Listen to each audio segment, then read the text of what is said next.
একটা শলার সাথে সুতা বেঁধে নেব।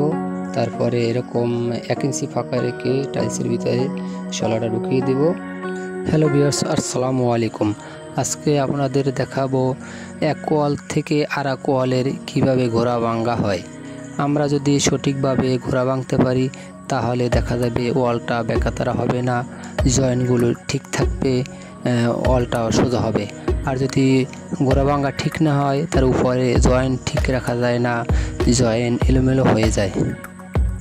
সিটটা আমরা এরকম এক মাপে কেটে নেব।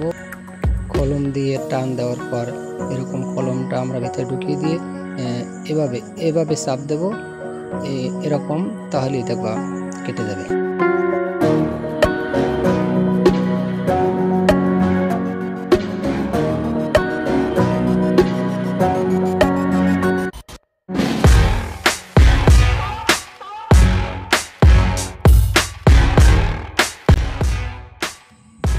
পাশে যদি আমরা একটা ছোট সিট হয় তাহলে এরকম বড় একটা টালি সাথে নিয়ে তারপর চাপ দেবো, তারপর দেখবো এভাবে ভেঙে যাবে।